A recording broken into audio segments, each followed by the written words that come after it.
एक बहुत ही important and interesting concept start कर रहे हैं, that is measures of central tendency, in which central tendency means central value. अब ये सेंट्रल वैल्यू किसकी होगी? तो सपोज करो कि आपके पास बहुत सारे रो डेटा है। अब ये सारे रो डेटा में से कोई एक ऐसी वैल्यू आपको फाइंड करनी है जो वैल्यू ये सारे डेटा को ब्रीफली डिस्क्राइब करे, तो ये उसकी सेंट्रल वैल्यू है। अब ये सेंट्रल वैल्यू ये सारे डेटा को ब्रीफली डिस्क्राइब कर रही है, तो ऐसे ही ब्रीफ डिस्क्रिप्शन के लिए हम सेंट्रल टेंडेंसी का यूज करते हैं। एक और एग्जांपल आपको दूं तो सपोज कि इंडिया में मेल्स का जो पॉपुलेशन है वैसे ही फीमेल्स का जो पॉपुलेशन है, अकॉर्डिंग टू दैट पॉपुलेशन हमें ये फाइंड करना हो कि average height of males in India क्या है। तो ये जो वैल्यू मिल रही है that is the central value of this all population, जो रिप्रेजेंट कर रही है कि इंडिया में जितने भी मेल्स है उनकी एवरेज हाइट यही है। तो एक पर्टिकुलर वैल्यू जब रिप्रेजेंट कर रही है ये सारे ब्रीफ डेटा को, तो उसे सेंट्रल टेंडेंसी कहते हैं। इसी में सेंट्रल टेंडेंसी का यूज होता है। वैसे ही फीमेल में एवरेज हाइट ऑफ फीमेल अगर हमें फाइंड करना हो तो जो वैल्यू मिल रही है that is the average height of females in India, ये एक ही वैल्यू ये सारी डेटा को रिप्रेजेंट कर रही है। तो जब ऐसे ब्रीफ रो डेटा को हमें डिस्क्राइब करना हो कोई एक पर्टिकुलर वैल्यू के साथ, तब सेंट्रल टेंडेंसी का यूज होता है। या फिर दूसरी एप्लीकेशन में आपको बताऊं तो जैसे कि हमें कोई दो वैल्यू का कंपैरिजन करना हो, तब भी स्टैटिस्टिकल डेटा में सेंट्रल टेंडेंसी का यूज होता है। तो जैसे कि आपने कई बार सुना होगा ऐसा कि average income in Bihar is less than average income in Haryana, और उसी की वजह से बिहार के कई सारे लोग हरियाणा में माइग्रेट हो रहे हैं।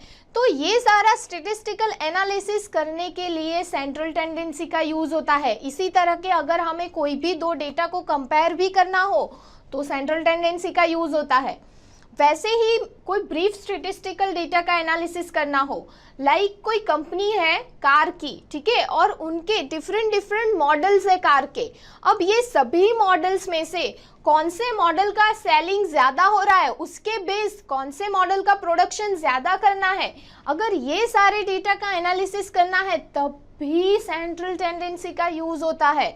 समझ गए? तो इसी सेंट्रल टेंडेंसी के बारे में अब हम पढ़ने वाले हैं। तो देखो यही सेंट्रल टेंडेंसी को मेजर करने के 3 टाइप्स है, arithmetic mean, median and mode, जिसके बारे में हम ये चैप्टर में पढ़ने वाले हैं। तो सबसे पहले हम अरिथमेटिक मीन पे फोकस करते हैं, ठीक है। तो अरिथमेटिक मीन को समझने के लिए यहाँ पे मैं आपको एक एग्जांपल दे रही हूँ। Basically mean means average, okay. तो यहाँ पे सपोज करो कि 5 पर्सन्स की डिफरेंट हाइट्स का डेटा दिया हुआ है और यही डेटा का मीन हमें फाइंड करना है, यानी उनकी एवरेज हाइट हमें फाइंड आउट करनी है। तो अरिथमेटिक मीन फाइंड आउट करने का फॉर्मूला क्या है वो पहले आपको बता देती हूँ। Arithmetic mean that is equals to sum of all the observations divided by number of observations. अब sum of all the observations, तो यहाँ पे हमें जो डेटा दिए हुए हैं वही उनके ऑब्जर्वेशंस होंगे। कितने डेटा दिए हुए हैं? जो भी डेटा दिए हुए हैं उनका हमें सम करना है, यानी नेक्स्ट स्टेप में हम ये सभी का सम करें। डिवाइडेड बाय क्या है? नंबर ऑफ ऑब्जर्वेशंस, और नंबर ऑफ ऑब्जर्वेशंस कितने हैं? टोटल 5 पर्सन्स के डेटा दिए हुए हैं, इट मीन्स डिवाइडेड बाय 5 करेंगे।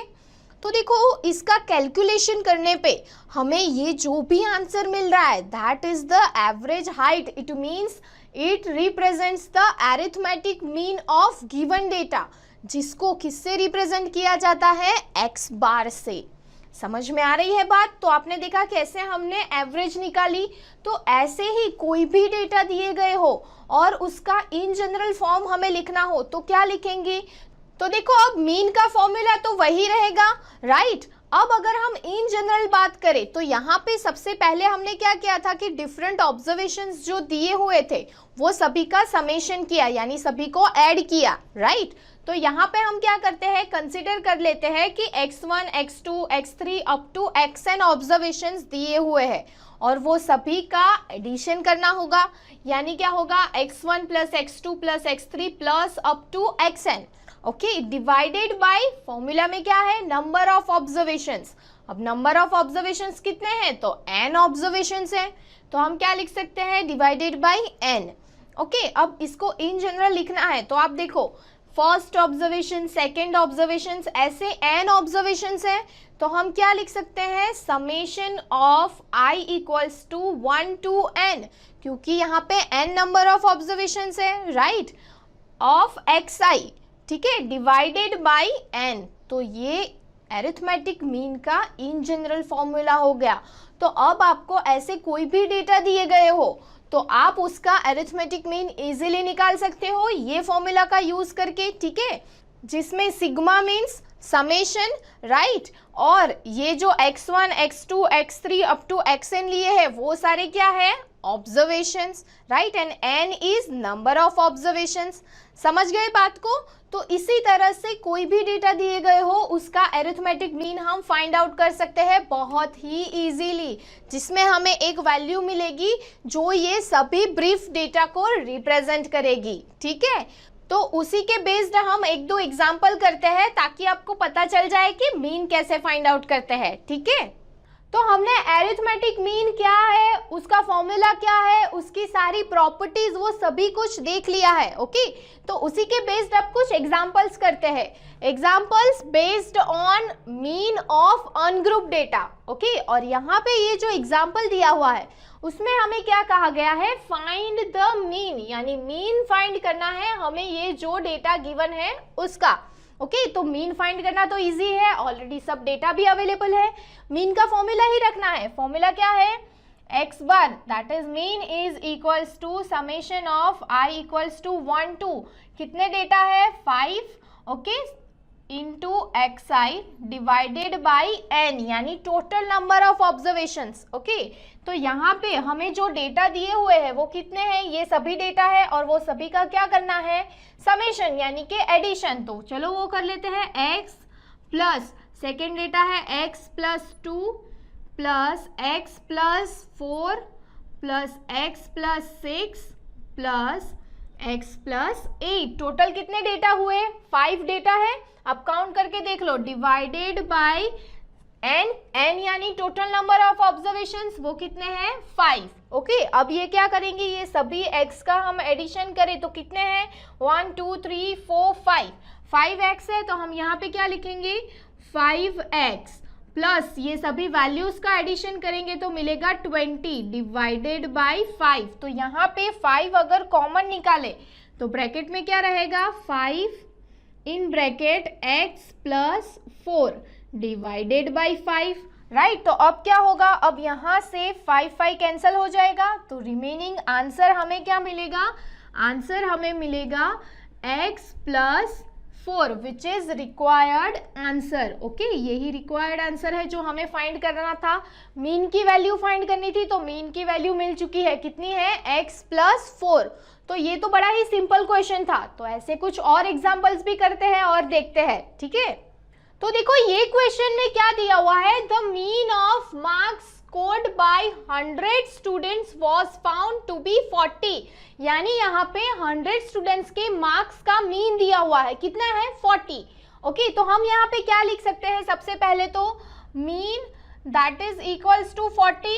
अब देखो मीन के इक्वल्स टू हम क्या लिखते हैं, तो मीन इज इक्वल्स टू कितने स्टूडेंट्स के मार्क्स हैं, 100 स्टूडेंट्स के मार्क्स हैं, तो ऊपर क्या आएगा, sum of marks of 100 students, okay. और डिवीजन में क्या आएगा, डिवाइडेड बाय, आपको फॉर्मूला पता ही है, हम क्या लिखते हैं, divided by total number of students, यानी वो कितने हैं, 100, और ये मीन ऑलरेडी हमें दिया हुआ है, कितना है, 40।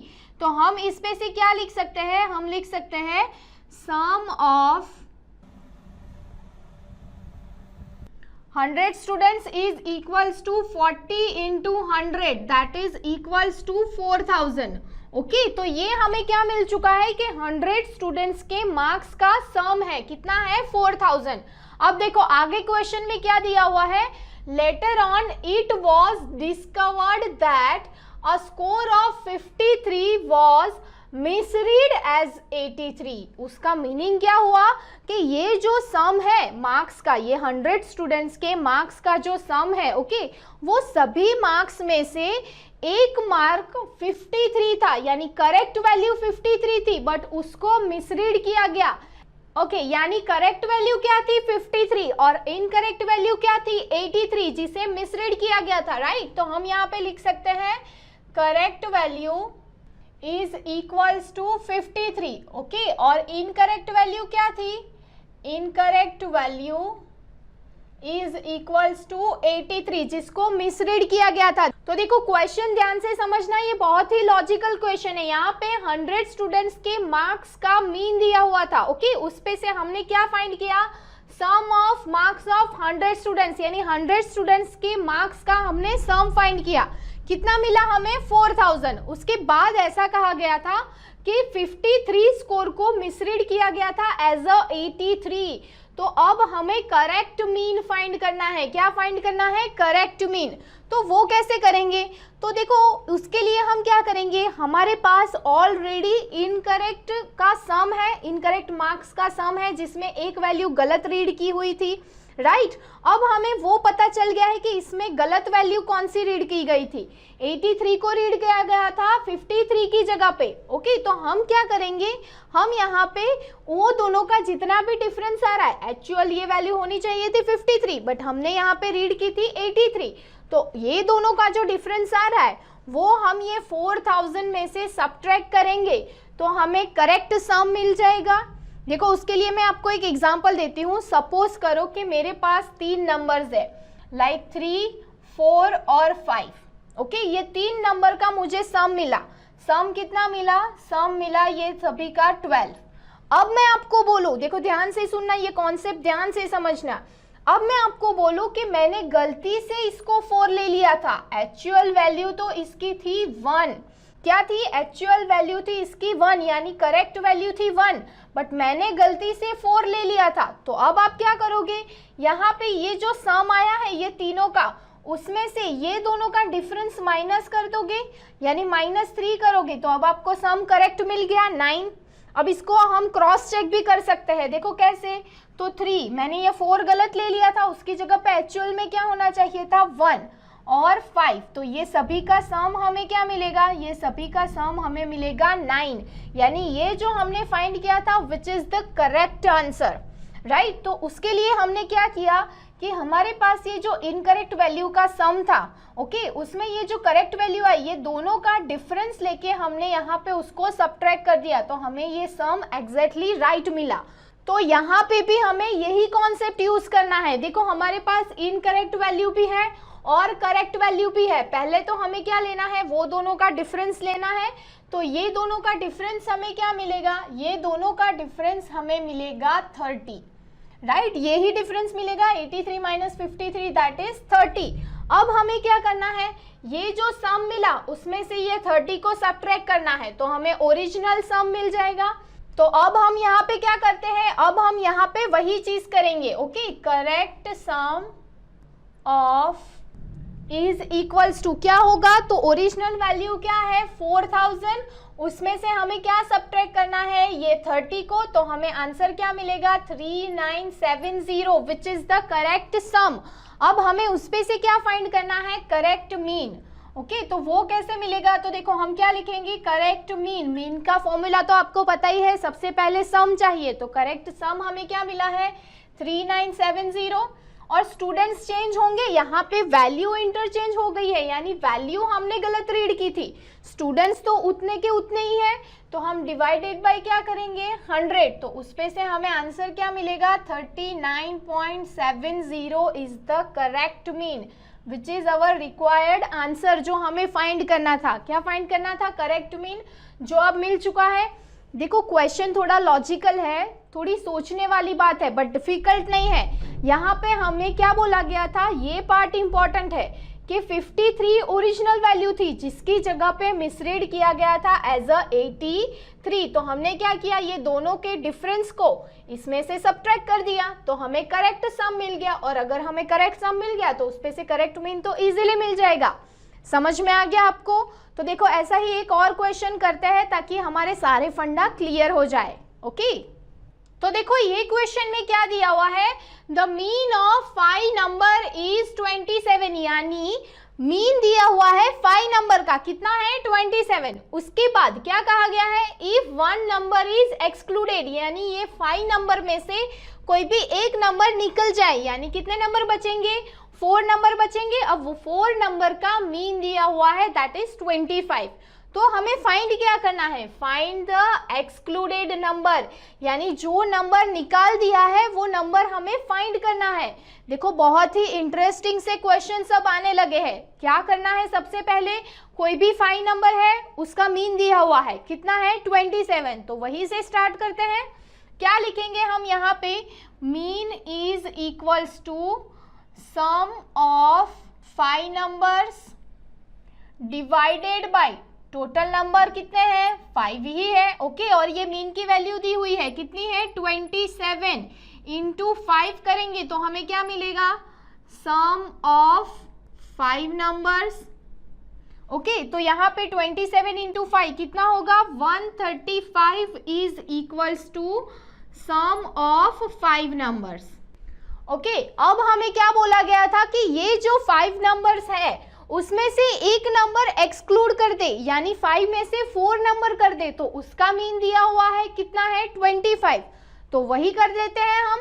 क्या दिया हुआ है, mean is equals to sum of, अब कितने नंबर रह जाएंगे 4 नंबर, तो हम यहाँ पे क्या लिखेंगे 4 नंबर्स डिवाइडेड बाय टोटल कितने नंबर्स है 4, और इसका मीन कितना दिया हुआ है हमें 25, तो यहाँ पे क्या लिखेंगे 25 is equals to sum of 4 numbers divided by 4 that is equals to 100, okay. 100 is equals to sum of 4 numbers. तो अब हमें 4 नंबर का सम मिल चुका है। देखो ध्यान से ऑब्जर्व करना, मेन क्वेश्चन का आंसर अब स्टार्ट हो रहा है। यहाँ पे क्या दिया हुआ था, सम ऑफ 5 नंबर्स, वो हमें मिल रहा था 135, फिर सम ऑफ 4 नंबर्स हमें क्या मिला 100। अब हमें वो एक्सक्लूडेड नंबर फाइंड करना है जो हमने ये 5 नंबर में से एक्सक्लूड किया था, ओके। तो वो क्या होगा, तो उसके लिए आप ये दोनों नंबर पे कंसंट्रेट करो। ये जो सम है वो 4 नंबर का सम है, ये जो सम मिला वो 5 नंबर्स का सम है। तो अगर हम ये दोनों को सब्ट्रैक्ट करते, या फिर ऐसा सोचो कि 100 में हम ऐसा कौन सा नंबर ऐड करेंगे, देखो ये 4 नंबर का सम है, उसमें हम ये ऐसा कौन सा नंबर ऐड करवाएंगे जिससे हमें 5 नंबर्स का सम 135 मिलेगा। तो वो कौन सा नंबर होगा, आपको दिख ही रहा है, इसके प्लस अगर हम 35 कर दे तो हमें आंसर क्या मिलेगा 135, जो कि 5 नंबर का सम है, राइट। तो हम क्या कह सकते हैं कि एक्सक्लूडेड नंबर जो हमें फाइंड करना था वो 35 ही है। तो हम क्या लिख सकते हैं, excluded number is equals to 35। देखो आपको समझ में आया। तो देखो सबसे पहले क्या कहा गया था कि 5 नंबर्स का मीन दिया हुआ था, उस पे से हमने उसके सम फाइंड किए, उसके बाद एक नंबर को एक्सक्लूड किया, यानी 4 नंबर्स हो गए, तो उसका मीन भी दिया हुआ था, तो उस पे से हमने उसके सम भी फाइंड कर लिए। अब हमें फाइंड करना था कि वो एक्सक्लूडेड नंबर कौन सा है, तो उसके लिए क्या कर सकते हैं कि ये जो भी सम मिला हमें 4 नंबर का, उसमें हम ऐसा कौन सा नंबर ऐड करवाए कि हमें 5 नंबर का सम मिले 135, तो वो नंबर होगा 35, यानी एक्सक्लूडेड नंबर क्या होगा 35, जो हमें फाइंड करना था।